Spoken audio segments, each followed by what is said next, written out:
Hello, and welcome back to our second installment of High Spirits, Exploring the Energy Around Us. I'm Christine Pettit, your host for today, and we return to part two with our resident philosopher, Jim Bond. Welcome, Jim. Thank you for being here again. So, in our last episode, we talked a little bit about your background and how you came through a Catholic upbringing, went to Notre Dame for a philosophical education, correct? Even so far as teaching philosophy at the college itself. And from there, you describe yourself as a seeker, correct? And over time, changed your opinion on maybe some of the things you were raised with in the Catholic tradition, and have a new view, as many of us do as adults. So what I wanted to do, unless you have something to add to that background to lead us to where we are at currently, what I wanted to do was pick up from where we left off and talk about where you went professionally with that background to the point today to talk about a little bit of our last episode talked about the information age and the change of organized religion towards a more spiritual perspective societally. I also wanted to see if the information age changed other things that were taken for granted in terms of, for instance, the deeper knowing or intuitive things that kind of for centuries went along with certain jobs, but were never really discussed. For instance, doctors can be very intuitive, but no one's ever going to really say that anymore. They're going to say, oh no, we have tests, we have the results. It doesn't really matter what you think if you can't prove it. I think a lot of things changed from I'll just take your word for it to show me the data, show me the money, right? So that's one thing that I think you can speak to because of the path you chose for your career. And if you could give us a little bit of information about where you went after college and how you think that related to your initial pursuit.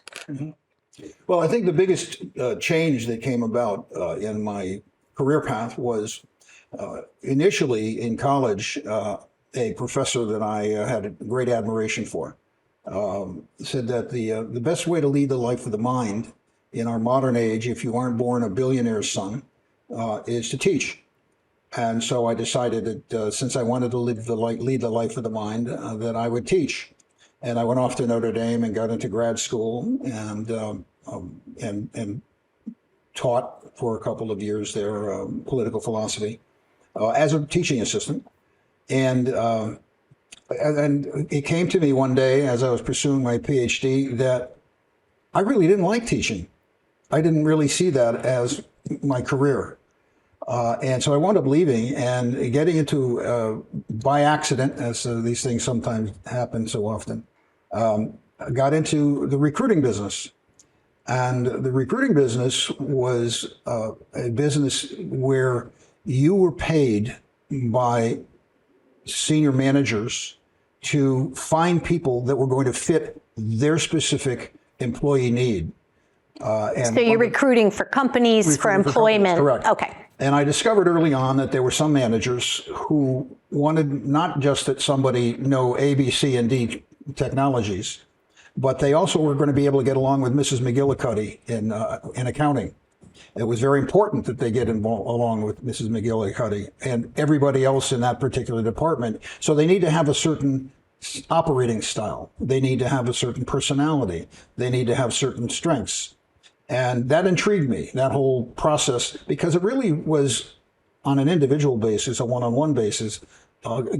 Again, it's a discovery of human nature, but in the particular, that person sitting across the desk from you. And over time, I wound up happily getting involved with an executive search firm, the founder of which had developed a process for interviewing people that identified what their motivated abilities were. And that means that everybody has talents. Some people can paint a bedroom better than anybody in the world, but they don't really like doing that. What they like doing is building things, or they like organizing people, or they like painting bridges a certain way. They're artists. And so the process that this founder of this executive search firm came up with became an elaborate, very highly articulated process for evaluating people in an interview process, which tried to find out what it was that they not only were good at but enjoyed doing. And so, again, this is a rational, what motivated them. This is a rational process. Again, because this is meant to replace the spiritual, instinctive, intuitive side. So, in that and sense, it used to only be right. But originally, this job was instinct. Am I incorrect? Yeah, sure. With some obvious, sure. In former times, HR people or a manager would interview somebody and ask them the right questions about whether they knew what they were talking about with respect to the business.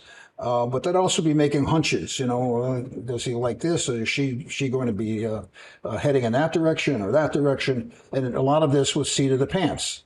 What this process, and there's a number of them now, they're called behavioral interviews generally. Okay. But this process was meant to put a rational process, a rational pattern to the interview so that you could identify what it was that makes them get up and go to work in the morning and excited. And so this identified the fact that there are people have things they can do well but don't enjoy doing, and things that they can do well and thoroughly enjoy doing, and it really motivates them.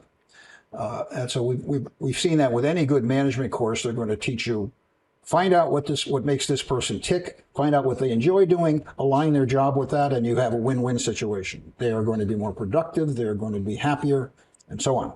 And so this process would give me the opportunity to analyze that and then prepare a report for my clients to say, this is what she does well. I'll give you an example that I think is one of my better achievements that illustrates the value of that process. There was a president of a nonprofit in the area, we're still friendly, who had a dilemma on his hands. He had a woman who was running a very critical part of their business, but she wasn't qualified to do it. She wasn't good at it. She didn't really like what she was doing, and it showed because the process, the effectiveness of the business wasn't very good. He came to me and he said, I need to get somebody that can do this job. The only thing is I can only pay X. Well, X turned out to be minus about 50% of what the people doing that job were being paid elsewhere in the private sector. And I explained that to him, and he said, this is my budget. This is what I have to work with. So I put my network to work, and I found an individual who told me, I worked with a woman who did this job. I saw her do it. She was outstanding. She will do that job well. Now, I went to the president and explained this to him, and he said, no, I need more evidence than that. So I said, I'll tell you what, I'm going to bring her in and I'm going to go through this process with her, and we're going to find out what makes her tick. And we were able to do that, and turned out that, in fact, what was required in this job was exactly what she brought to the table. And I presented that case to him, and he hired her. He told me later that that was one of the best hires he's ever made, because she fit in like a glove. So it's all about understanding what makes a person tick, what motivates them to enjoy their work and do it well. So that story brings to mind something for me that's a little different than your conclusion, I think, which you kind of pointed out that you already knew who the best person was before you ran the data side of it for proof? No, okay, I would say I didn't know it. Again, somebody said that, but I doubt. Okay, so you trusted the person that you asked. That she was probably right. Okay. But I needed evidence to present to the CEO. Right. That was going to convince him that she was right. And then when she went in and performed above and beyond the call of duty, all was well. Well, what would you describe before the data sets in? What happens before that? What do you think that process is, that knowing, that how would you say you would get a sense for, maybe not this person, but some of the other hires, that what would you attribute that to? The instinct. I know where you're aspect. going. Yeah, of course. I'm just wondering what you think. You want to know if I had an intuition that this person... No, I know you did. I want to know what you think you had. Yeah, but I didn't, because the process, the process that I work on is rational. Correct. It's give me evidence right from the beginning.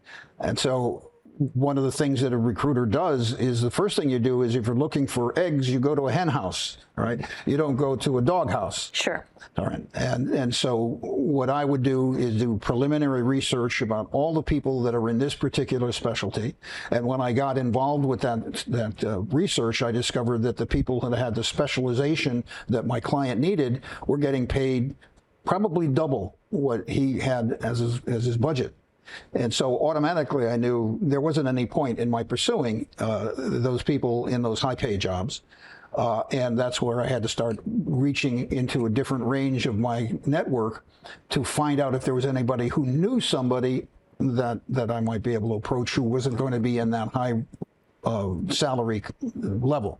So in other words, it's a rational process, an elimination process, going to different people, eliminating some evidence, focusing on the stronger evidence until you find your target. Now, has there been a time that you trusted the test more than you trusted your instinct? Always. Okay. Talk to me a little bit about that. Really? So you would go with rational data over Absolutely. an inner knowing? Absolutely. Okay. Otherwise, you're just winging it. Right. And in business, if you need to find an executive, somebody that he needs or she needs to perform a very critical, mission-critical job for that company, you don't take, phrase came to my mind, but you don't take wild guesses. There was another word in there. You don't take wild guesses. You, you know, you really need to work procedurally, carefully, step by step, evidence by evidence, to find the right candidate. And do you think that's largely because of the amount of money involved behind that decision?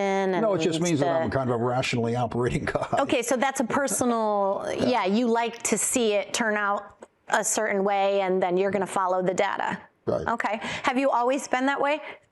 I think pretty much so.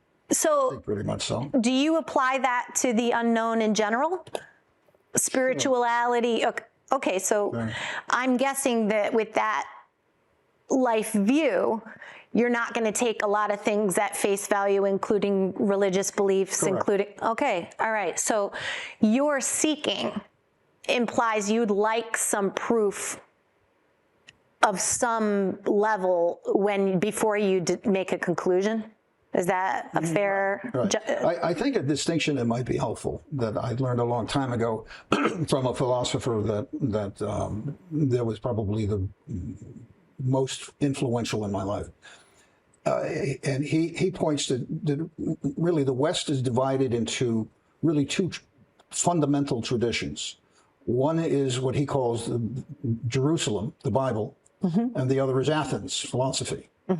And he said the path of the Bible is guided by the Bible's injunction that one should love God and walk humbly in his name. And the philosopher is a constant seeker, a perpetual seeker who seeks to understand things through his unaided reason. And that's the path that I chose. But there are a lot of people that really want to pursue the biblical path. That's another alternative. Unaided reason. Now, would data not count as an aid to reason? By that, he meant unaided by biblical revelation. Got it. You don't want God getting involved in whether you believe in God, kind of. Yeah?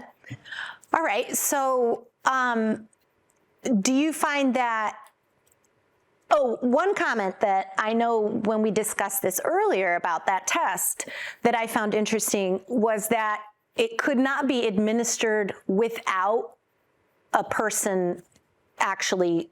Yeah, it's a behavioral interview test. Some people are familiar with I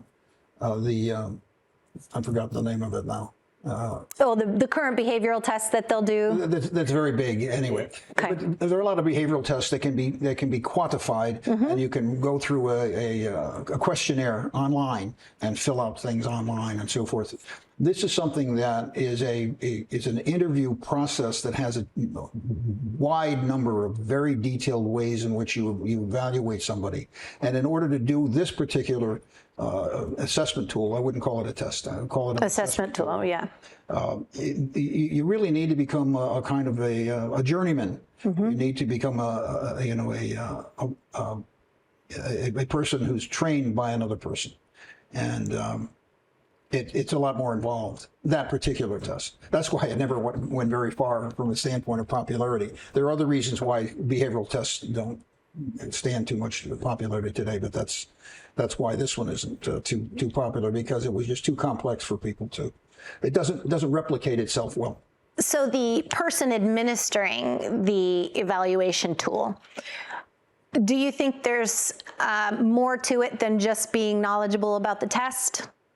Or would you leave it at black and white? Well, you have to have a certain, talent for interviewing people. And go into what you think the talent is. I mean, you know what I'm trying to get at. Sure. What the unknown part of it. Yeah. What do you attribute it to, since you're data driven? That's an interesting point, because with respect to this assessment tool, you are supposed to be like a lot of psychologists that conduct therapy sessions. You are not there. Objective and. You are objective. Yeah. You're not projecting your personality into this. You're not leading the witness. So and one of the ways that we ask this is we ask people to give us 15 or 20 examples of achievements they've made in their lives, defined as things that they believe they did well and they enjoyed doing. So somebody might say, well, I got a bunch of people together and we built a treehouse. There you go into it. Now you pick that apart, you analyze it, okay? But you don't lead the witness. You just say how. You ask a lot of how questions. How did you get those people together? You pick up the verbs. It's their words, not yours. So how did you pick up get these people together?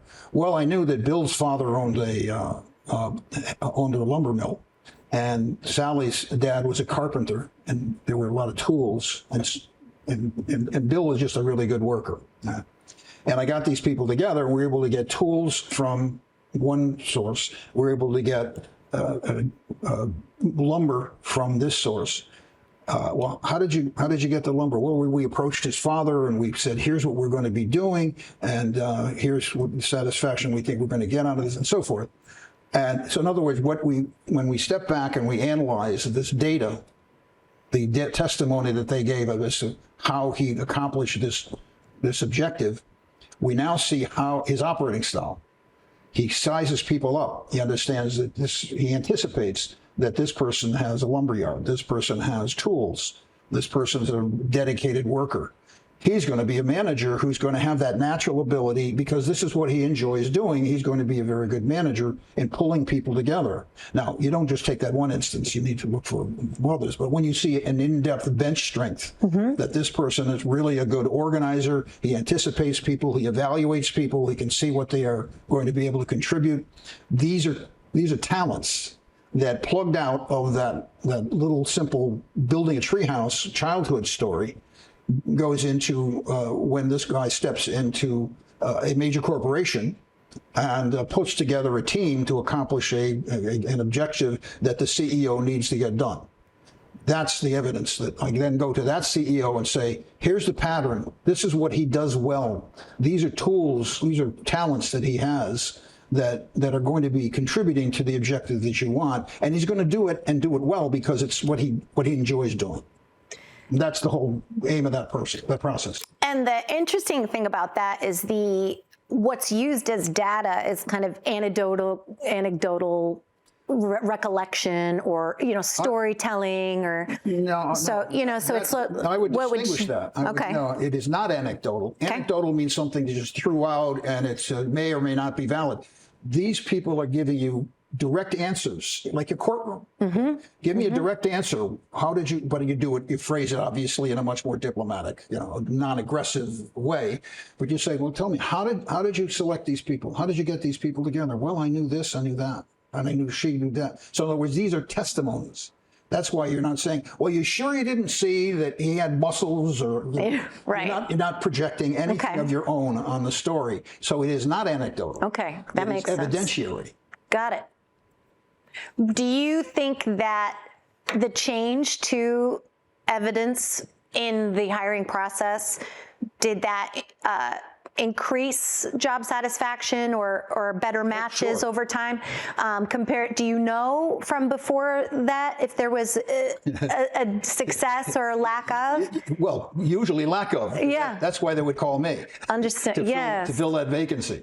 Right. So they got as far as they could on their own, but then extra was needed. I remember going into one client that said we hired a CIO, a chief information officer, and he really didn't like the job. He was miserable at it. And with this assessment process that I take people through, I find people that are not only qualified for the job technically, but they also really love doing these things. Those motivating factors are really important. And where that's important, for instance, is with a nonprofit, let's say, that doesn't have a lot of money, doesn't have a lot of budget to pay, let's say, a chief information officer. Even in a small company, they can't afford, they can't compete with the big private organizations. So what do? You start looking for people for whom the satisfaction they get out of doing their job is that they're doing something better to better make other people's lives better. That is what motivates them. The guy that's looking to make the big bucks and he wants to retire and live on a yacht, he's not going to want this job, obviously. So it's really a challenge to find the people that have the temperamental inclination to enjoy a very specialized kind of job with a small pay. So you would attribute your success in that field personally to what?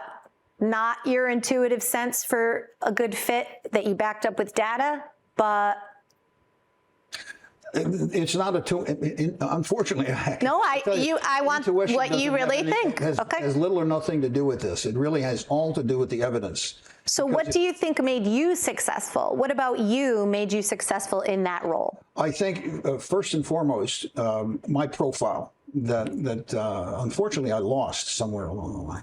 But what motivates me is to understand the nature of things. Okay. To understand things.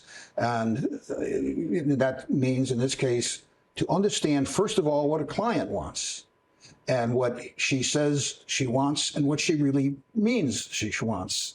And that's where you have to do, okay, this brings you a little closer to your, brings us a little closer to your point of view. My premise, You have to be able to read people. You have to be able to read people well enough to get a sense that, they're saying this and they're saying that, but I still don't leave it at that because I will also talk to other people in the company. Right. She said this. Is that what she really means? Nah. No, it's not what she means at all. But you most likely already knew that since you could read whether this person was truthful or not. Okay. Not necessarily. Okay. Sometimes but do you think most of the time you were pretty successful with gaining information just from a... Yes. Yeah. Overall, when a chief information officer hires a retained search person, which is what I was, and by retained search, that means that they pay you in advance your fee. Sometimes it's segments, but you're being paid a pretty substantial amount of money to find somebody that's critically needed by that executive. And that executive is not going to try to waste your time or steer you in the wrong direction. They want to do everything possible to make sure that you understand all the variables that are necessary for this job to be successful. And oftentimes what they'll do is have you talk with everybody in the department to get a picture of what is going to be successful in that department. So it's all evidence-based. Well, I appreciate your perspective on the evidence-based, and also what you think maybe you add personally and how each person brings a little bit something different to the table, even when trained in the same evaluation tool. Oh yeah, the fascinating thing is the virtually infinite variety of personality types. I think we talked about this one time. One of the assessments in one of the interviews, there was a pattern where people would wanted to build a boat. And one fellow said, well, I built a boat. Tell me how you built the boat. Well, I had some lumber available, and I decided I always wanted to build a boat, so I built this boat. Tell me how you went about the boat. And what was the satisfaction? Well, the satisfaction, and you always ask at the end, what is the satisfaction that this achievement gave you? The satisfaction was I now had a boat. I could cross the pond. I could go fishing, and so forth. I interviewed another fellow who, again, had a similar pattern in a sense, and that was, well, I built a boat. Well, what did you enjoy? How did you build that boat? Well, I had a bunch of lumber lying around, and I hated to see it go to waste.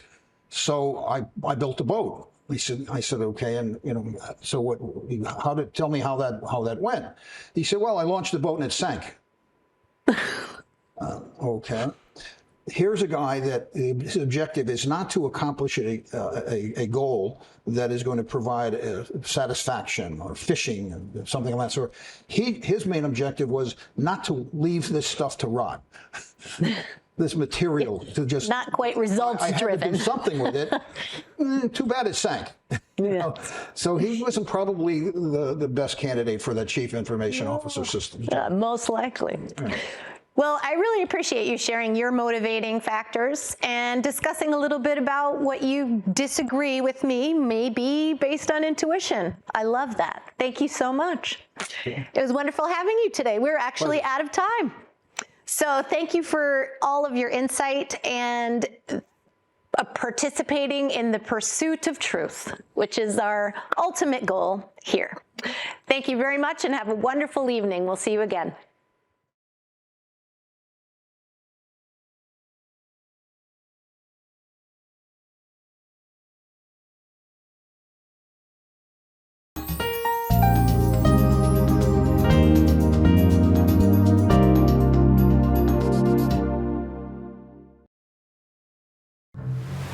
The water's warm at Jaws Pond, and we're stocked full of treasures. Big or small, we buy it all. We buy and sell fast rides, power tools, vintage guitars, and so much more. Walk the plank in style with our fine jewelry, diamonds, and watches. Plus, we have a huge selection of the latest video games, including the new PlayStation 5 and Xbox Series X. Jaws Pond, conveniently located on Meriden Waterbury Turnpike in Southington and West Main Street in New Britain.